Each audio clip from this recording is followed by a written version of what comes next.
बाबा कहते बच्चे सेवा करके गायन लायक बनो, पुरुषोत्तम बनो। और पुरुषोत्तम बनाने के लिए बाबा आए हैं। तुम बच्चों को देह अभिमान को छोड़ना है, देही अभिमानी बनना है। इसके लिए आत्म स्मृति का अभ्यास निरंतर करने की आवश्यकता है। 16 तारीख की वाणी है। मीठे बच्चे, तुम्हें संगम पर सेवा करके गायन लायक बनना है। फिर भविष्य में पुरुषोत्तम बनने से तुम पूजा लायक बन जाएंगे। प्रश्न है, कौन सी बीमारी जड़ से समाप्त हो तब बाप की दिल पर चढ़ेंगे? उत्तर, देह अभिमान की बीमारी। इसी देह अभिमान के कारण सभी विकारों ने महारोगी बनाया है। यह देह अभिमान समाप्त हो जाए तो तुम बाप की दिल पर चढ़ो। दिल पर चढ़ना है तो विशाल बुद्धि बनो, ज्ञान चिता पर बैठो, रूहानी सेवा में लग जाओ। वाणी चलाने के साथ साथ बाप को अच्छी रीति याद करो। गीत बजा है जाग सजनिया जाग। ओम शांति। मीठे मीठे रूहानी बच्चों ने गीत सुना। रूहानी बाप ने इस साधारण पुराने तन द्वारा मुख से कहा। बाप कहते हैं, मुझे पुराने तन में पुरानी राजधानी में आना पड़ा। अभी यह रावण की राजधानी है। तन भी पराया है, क्योंकि इस शरीर में तो पहले से ही आत्मा है। मैं पराये तन में प्रवेश करता हूँ। अपना तन होता तो उसका नाम पड़ता, हमारा नाम बदलता नहीं। मुझे फिर भी कहते हैं शिव बाबा। गीत तो बच्चे रोज सुनते हैं। नवयुग अर्थात नई दुनिया सतयुग आया। अब किसको कहते हैं जागो? आत्माओं को, क्योंकि आत्माएं घोर अंधियारे में सोई पड़ी हैं। कुछ भी समझ नहीं, बाप को ही नहीं जानते। अब बाप जगाने आए हैं। अभी तुम बेहद के बाप को जानते हो। उनसे बेहद का सुख मिलना है नए युग में। सतयुग को नया कहा जाता है। कलयुग को पुराना युग कहेंगे। विद्वान पंडित आदि कोई भी नहीं जानते। कोई से भी पूछो नया युग फिर पुराना कैसे होता है, तो कोई भी बता नहीं सकेंगे। कहेंगे यह तो लाखों वर्ष की बात है। अभी तुम जानते हो हम नए युग से फिर पुराने युग में कैसे आए हैं, अर्थात स्वर्गवासी से नरकवासी कैसे बने हैं। मनुष्य तो कुछ भी नहीं जानते। जिनकी पूजा करते हैं उनकी बायोग्राफी को भी नहीं जानते। जैसे जगदम्बा की पूजा करते हैं, अब वह अम्बा कौन है जानते नहीं। अम्बा वास्तव में माताओं को कहा जाता है, परंतु पूजा तो एक की होनी चाहिए। शिव बाबा का भी एक ही अविविचारी यादगार है। अम्बा भी एक है, परंतु जगदम्बा को जानते नहीं। यह है जगत अम्बा और लक्ष्मी है जगत की महारानी। तुमको पता है कि जगत अम्बा कौन है और जगत महारानी कौन है? यह बातें कभी कोई जान न सके। लक्ष्मी को देवी और जगत अम्बा को ब्राह्मणी कहेंगे। ब्राह्मण संगम पर ही होते हैं। इस संगम युग को कोई नहीं जानते। प्रजापिता ब्रह्मा द्वारा नई पुरुषोत्तम सृष्टि रची जाती है। पुरुषोत्तम तुमको वहां देखने में आएंगे। इस समय तुम ब्राह्मण गायन लायक हो, सेवा कर रहे हो, फिर तुम पूजा लायक बनेंगे। ब्रह्मा को इतनी बुझाएं देते हैं तो अम्बा को भी क्यों नहीं देंगे? उनके भी तो सब बच्चे हैं ना। माँ बाप ही प्रजापिता बनते हैं। बच्चों को प्रजापिता नहीं कहेंगे। लक्ष्मी नारायण को कभी सतयुग में जगत पिता जगत माता नहीं कहेंगे। प्रजापिता का नाम बाला है। जगत पिता और जगत माता एक ही हैं, बाकी हैं उनके बच्चे। अजमेर में प्रजापिता ब्रह्मा के मंदिर में जाएंगे तो कहेंगे बाबा, क्योंकि है ही प्रजापिता। प्रजापिता ब्रह्मा का मंदिर वहाँ पुष्कर राज में है, तो इसीलिए बाबा कहते ब्रह्मा का मंदिर भी वहाँ है और वो है ही प्रजा का पिता, इसीलिए उसे प्रजापिता कहा जाता है। हद के पिताएं बच्चे पैदा करते हैं तो वह हद के प्रजापिता ठहरे। यह है बेहद का शिव बाबा, तो सब आत्माओं का बेहद का बाप है। यह भी तुम बच्चों को कॉन्ट्रास्ट लिखना है। जगदम्बा सरस्वती है एक, नाम कितने रख दिए हैं। दुर्गा, काली, सरस्वती, जगदम्बा, लक्ष्मी, वैष्णव आदि आदि। अम्बा और बाबा के तुम सब बच्चे हो। यह रचना है ना। प्रजापिता ब्रह्मा की बेटी है सरस्वती। प्रजापिता ब्रह्मा की बेटी सरस्वती है, उनको अम्बा कहते हैं। बाकी हैं बच्चे और बच्चियां, हैं सब एडॉप्टेड। इतने सब बच्चे कहाँ से आ सकते हैं। यह सब है मुख वंशावली। मुख से स्त्री को क्रिएट किया तो रचता हो गया। कहते हैं यह मेरी है, मैंने इनसे बच्चे पैदा किए हैं। यह सब है एडॉप्शन। यह फिर है ईश्वरीय मुख द्वारा रचना। आत्माएं तो है ही, उनको एडॉप्ट नहीं किया जाता है। बाबा कहते हैं तुम आत्माएं सदैव मेरे बच्चे हो। फिर अभी मैं आकर प्रजापिता ब्रह्मा द्वारा बच्चों को एडॉप्ट करता हूँ। बच्चों को नहीं एडॉप्ट करते, बच्चे और बच्चियों को करते हैं। यह भी बड़ी सूक्ष्म समझने की बातें हैं। इन बातों को समझने से तुम यह लक्ष्मी नारायण बनते हो। कैसे बने यह हम समझा सकते हैं। क्या ऐसे कर्म किए जो यह विश्व के मालिक बने। तुम प्रदर्शनी आदि में भी पूछ सकते हो। तुमको मालूम है इन्होंने यह स्वर्ग की राजधानी कैसे ली। तुम्हारे में भी यथार्थ रीति हर कोई नहीं समझा सकते। जिनमें दैवी गुण होंगे, इस रूहानी सर्विस में लगे हुए होंगे, वह समझा सकते हैं। बाकी तो माया की बीमारी में फंसे रहते हैं। अनेक प्रकार के रोग हैं। देह अभिमान का भी रोग है। इन विकारों ने ही तुमको रोगी बनाया है। बाबा कहते हैं मैं तुमको पवित्र देवता बनाता हूँ। तुम सर्वगुण संपन्न पवित्र थे, अभी पतित बन गए हो। बेहद का बाप ऐसे कहेंगे, इसमें निंदा की बात नहीं, यह समझाने की बात है। भारतवासियों को बेहद का बाप कहते हैं। मैं यहाँ भारत में आता हूँ।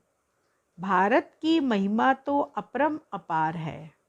यहाँ आकर नरक को स्वर्ग बनाते हैं।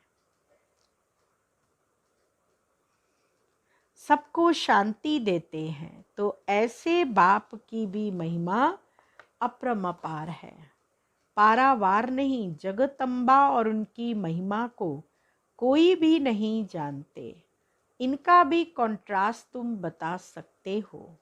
यह जगदम्बा की बायोग्राफी, यह लक्ष्मी की बायोग्राफी। वही जगदम्बा फिर लक्ष्मी बनती है। फिर लक्ष्मी 184 जन्मों के बाद जगदम्बा होगी।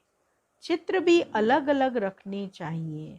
दिखाते हैं लक्ष्मी को कलश मिला, परंतु लक्ष्मी फिर संगम पर कहाँ से आई? वह तो सतयुग में हुई है। यह सब बातें बाबा समझाते हैं। चित्र बनाने के ऊपर जो मुकर्रर है, उनको विचार सागर मंथन करना चाहिए, तो फिर समझाना सहज होगा। इतनी विशाल बुद्धि चाहिए, तब दिल पर चढ़े। जब बाबा को अच्छी रीति याद करेंगे, ज्ञान चिता पर बैठेंगे, तब दिल पर चढ़ेंगे। ऐसे नहीं कि जो बहुत अच्छी वाणी चलाते हैं वह दिल पर चढ़ते हैं। नहीं, बाप कहते हैं दिल पर अंत में चढ़ेंगे। नंबरवार पुरुषार्थ अनुसार जब देह अभिमान खत्म हो जाएगा, जब बच्चों का देह अभिमान खत्म हो जाएगा, तब बच्चे बाबा के दिल पर चढ़ेंगे। बाबा ने समझाया है, ब्रह्म ज्ञानी ब्रह्म में लीन होने की मेहनत करते हैं, परंतु ऐसे कोई लीन हो नहीं सकता। बाकी मेहनत करते हैं, उत्तम पद पाते हैं। ऐसे ऐसे महात्मा बनते हैं जो उनको प्लेटिनियम में वजन करते हैं। ऐसे ऐसे महात्मा रहते हैं जिनको प्लेटिनियम में, किसी को सोने में ऐसे वजन करते हैं। क्योंकि ब्रह्म में लीन होने की मेहनत तो करते हैं ना, तो मेहनत का भी फल मिलता है। बाकी मुक्ति, जीवन मुक्ति नहीं मिल सकती। तुम बच्चे जानते हो, अब यह पुरानी दुनिया गई की गई। इतने बॉम्ब्स बनाए हैं, रखने के लिए थोड़े ही बनाए हैं। तुम जानते हो पुरानी दुनिया के विनाश के लिए यह बॉम्ब्स काम आएंगे। अनेक प्रकार के बॉम्ब्स हैं। बाप ज्ञान और योग सिखलाते हैं। फिर राज राजेश्वर, डबल सिरताज, देवी देवता बनेंगे। कौन सा उच्च पद है?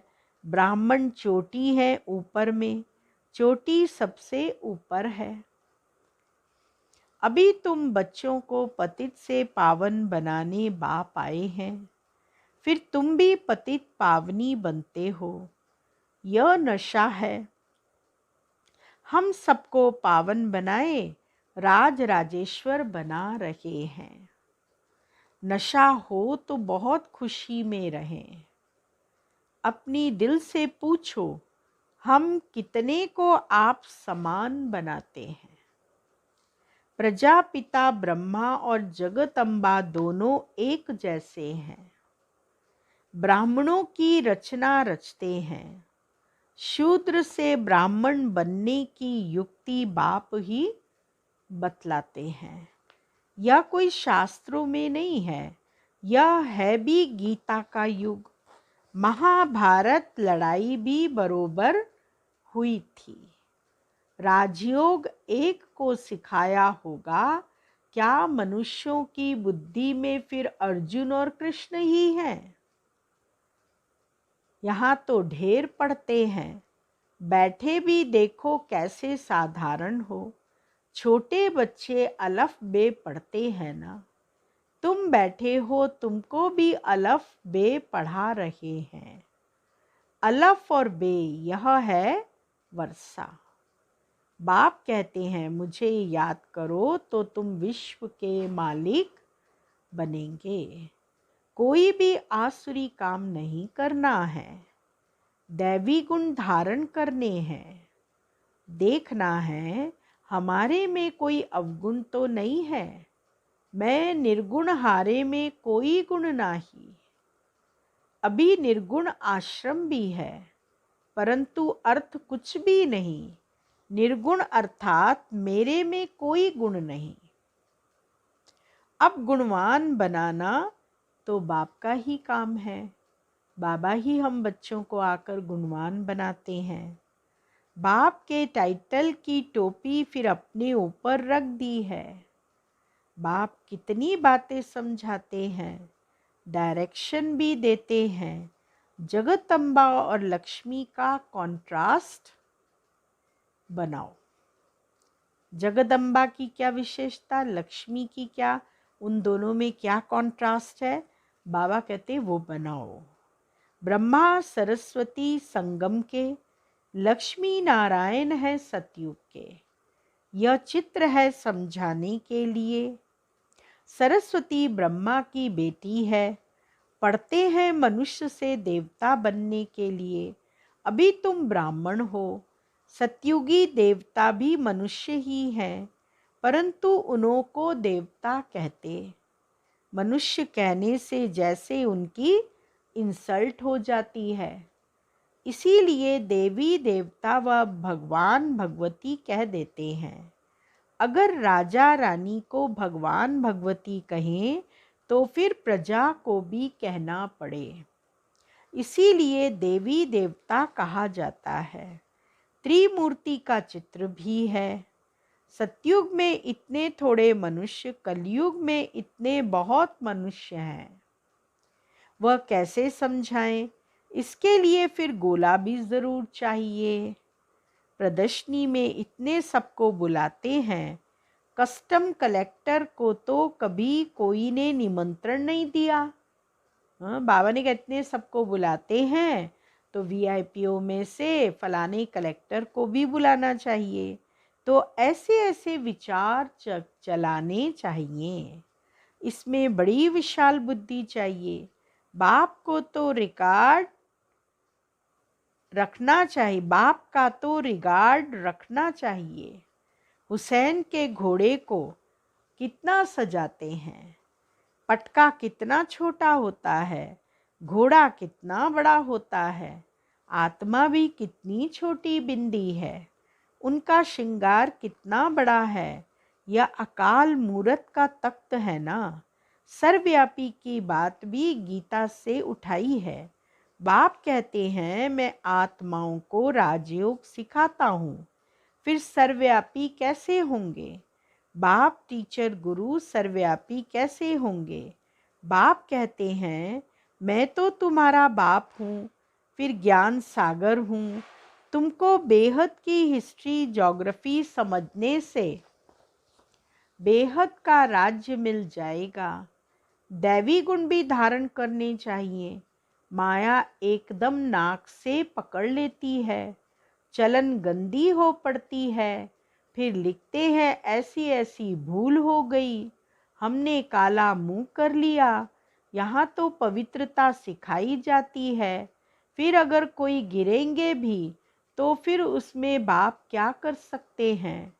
घर में कोई बच्चा गंदा हो पड़ता है, काला मुंह कर देता है, तो बाप कहते हैं तुम तो मर जाते तो अच्छा है। बेहद का बाप बलरामा को जानते हैं, फिर भी कहेंगे तो सही ना। तुम औरों को शिक्षा देकर खुद गिरते हो तो 1000 गुना पाप चढ़ जाता है। कहते हैं माया ने थप्पड़ मार दिया। माया ऐसा घूसा मारती है तो एकदम अकल ही गुम कर देती है। बाबा समझाते रहते हैं आंखें बड़ी धोखेबाज हैं। कभी भी कोई विकर्म नहीं करना है। तूफान तो बहुत आएंगे, क्योंकि युद्ध के मैदान में हो ना, पता भी नहीं पड़ता कि क्या होगा। माया झट थप्पड़ लगा देती है। अभी तुम कितने समझदार बनते हो, आत्मा ही समझदार बनती है ना। आत्मा ही बेसमझ थी, अब बाप समझदार बनाते हैं। बहुत देह अभिमान में है, समझते नहीं कि हम आत्मा हैं। बाप हम आत्माओं को पढ़ाते हैं, हम आत्मा इन कानों से सुन रही हैं।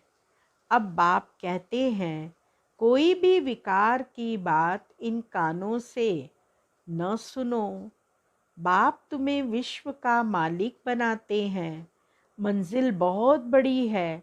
मौत जब नज़दीक आएगा तो फिर तुमको डर लगेगा।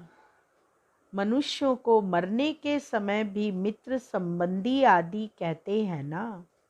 भगवान को याद करो, या कोई अपने गुरु आदि को याद करेंगे। देहधारी को याद करना सिखलाते हैं। बाप तो कहते हैं मामेकम याद करो। यह तो तुम बच्चों की ही बुद्धि में है। बाप फरमान करते हैं मामेकम याद करो। देहधारियों को याद नहीं करना है।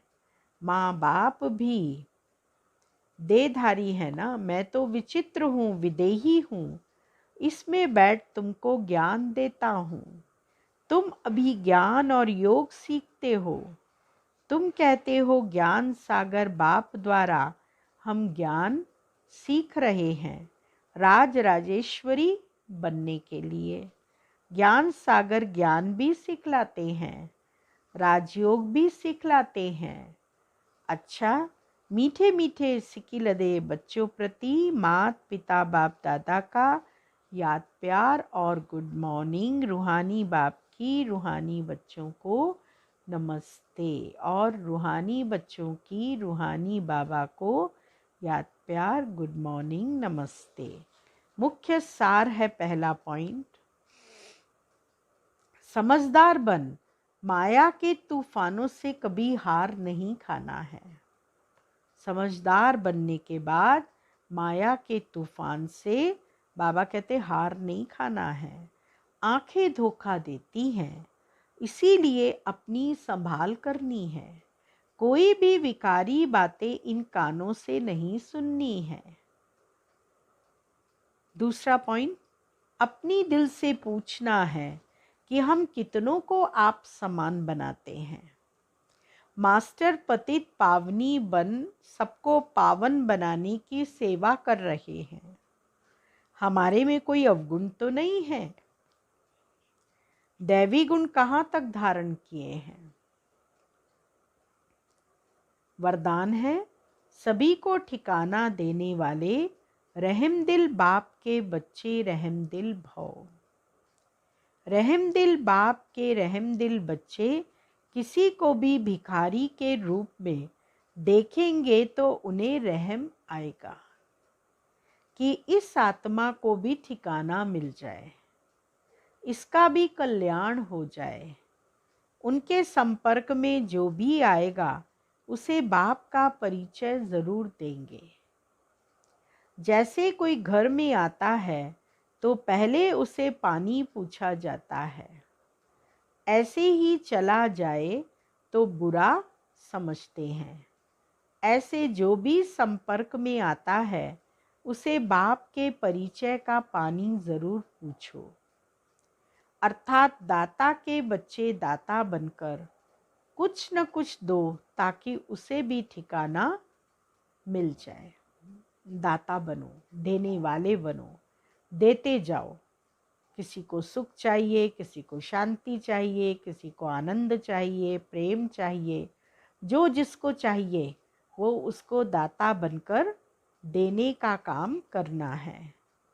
स्लोगन, यथार्थ वैराग्य वृत्ति का सहज अर्थ है जितना न्यारा उतना प्यारा।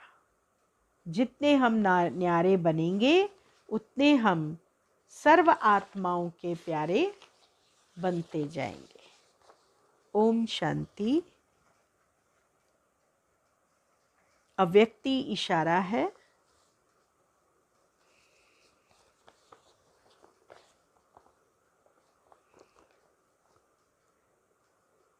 सदा स्मृति के स्विच को ऑन करो कि तू मेरा है। सोचा नहीं था कि ऐसा भाग्य भी मिल सकता है। इतना भाग्यवान बन जाएंगे, लेकिन भाग्य विधाता बाप ने भाग्य का वरदान दे दिया। वह मेरा बन गया। इसी सेकंड के वरदान ने जन्म जन्मांतर के वर्षे का अधिकारी बना दिया। इस वरदान को स्मृति स्वरूप में लाना अर्थात वरदानी बनना। जो सदा इस वरदान के स्मृति स्वरूप रहते हैं उनकी माला सदा सिमरी जाती है, सदैव उनकी सिमरनी फेरी जाती है। इसीलिए अपने भाग्य को सदैव ऊंचा समझो।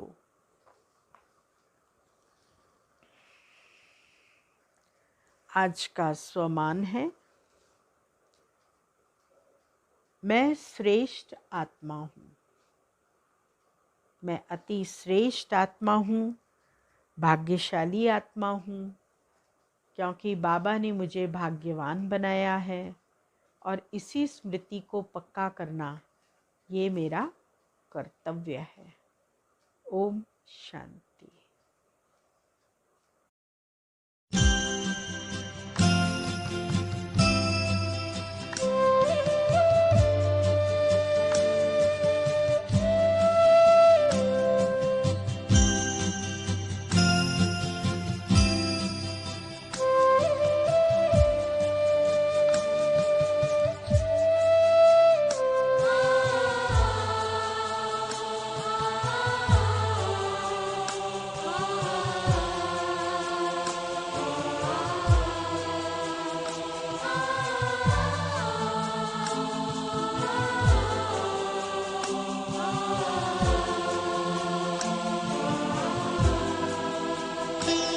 पल पल हुए सुहाने, प्रभु याद में तुम्हारी। पल पल हुए सुहाने, प्रभु याद में तुम्हारी। आनंद के एहसास से ऐसी चढ़ी खुमारी। आनंद के एहसास से ऐसी चढ़ी खुमारी।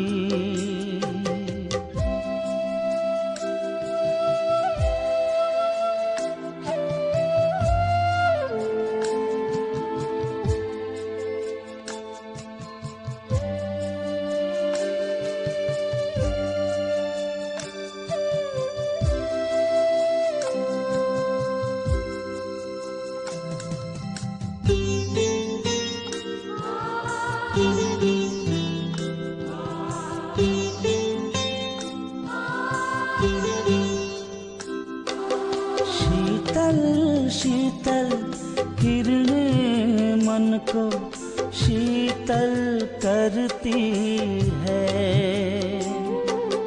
पंख लगाए उमंगों के दूर ले जाती है।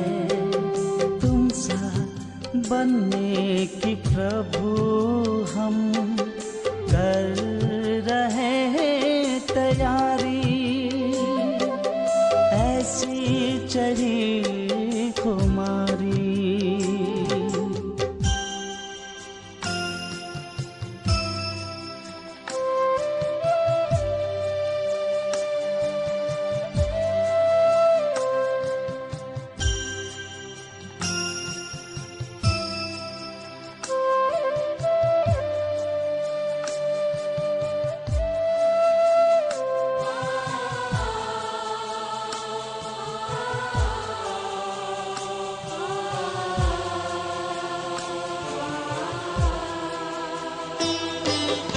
तेरी यादों की रोशनी से जीवन हुआ उजियारा।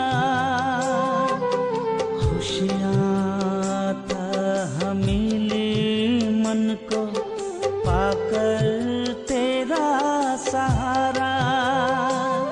कुदरत का नजारा प्यारा, पर तेरी दुनिया सबसे न्यारी। ऐसी चढ़ी खुमारी।